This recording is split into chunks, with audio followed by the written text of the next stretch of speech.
আজ আমি বানাচ্ছি পুরো অনুষ্ঠান বাড়ির মতোই ওল চিংড়ি। প্রথমে আমি 700 গ্রাম ওল নিয়ে নিয়েছি আর নিয়ে নিয়েছি দুটো আলু। আলু আর ওলটাকে ভালো করে একটু বড় বড় সাইজে করে কেটে নিয়েছি। তারপর এটাকে প্রেসার কুকারে দিয়ে দেবো। প্রেসার কুকারে 1 চামচ লবণ দিয়ে দিয়েছি। লবণ দিয়ে এবার সিটিতে বসিয়ে দিলাম। 3টে সিটি দেওয়া পর্যন্ত আমি প্রেসার কুকারে সিদ্ধ করব। এর মধ্যে মশলাগুলো করে নিচ্ছি। মশলার মধ্যে আমি নিয়ে নিয়েছি 3টে মিডিয়াম সাইজের পেঁয়াজ। পেঁয়াজগুলোকে ভালো করে ছোটো ছোটো টুকরো করে কেটে নিচ্ছি।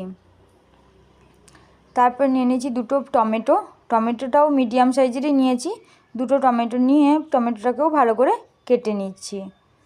তারপর নিয়ে নিয়েছি এখানে রসুন, আদা আর কাঁচা লঙ্কা। রসুন, আদাটা আর কাঁচা লঙ্কাকে মিক্সিতে হালকা করে একটু চালিয়ে নেব। মিক্সিতে চালিয়ে নিয়েছি, একটু দরদরা করে পেস্ট করে নিয়েছি। তত সময় দেখো আমার ওল আলু সেদ্ধ হয়ে গেছে। ওল আলু সেদ্ধ হয়ে যাওয়ার পরে আমি এখানে একটা নারকেলের অর্ধেক মালা নারকেল নিয়ে হালকা করে গরম জলে ভিজিয়ে রেখে দিলাম। তারপরে আরেকটা কড়াই বসিয়ে দিয়েছি ওল আলুটাকে ভাজার জন্য। ভালো করে ভেজে নিচ্ছি। এদিকে আমি মশলার জন্য আগে দিয়ে দিয়েছি কিছুটা গোটা গরম মশলা। তারপরে পেঁয়াজ দিয়ে আমি এখানে সর্ষের তেলে রান্নাটা করছি। তারপরে পেঁয়াজটা লাল হয়ে ভেজে আসলে মিক্সিতে যে বাটা মশলাটা করেছিলাম ওটা দিয়ে দিলাম। তারপরে দিয়ে দিচ্ছি টমেটো কাটা, দিয়ে একটু সময় মশলাটাকে কষতে দিচ্ছি। তারপরে ওই কড়াতে কড়াতে আমি ওল আলু ভেজেছিলাম, ওই কড়াতে আমি চিংড়ি মাছ দিয়ে করছি, তাই জন্য চিংড়ি মাছটাকে ভালো করে ভেজে নিচ্ছি। তারপরে এখানে মশলার মধ্যে দিয়ে দিচ্ছি পরিমাণ মতো লবণ, হলুদ ও লঙ্কা গুঁড়ো দিয়ে ভালো করে কষিয়ে নেব। মশলাকে কিন্তু ভালো করেই কষাতে হবে।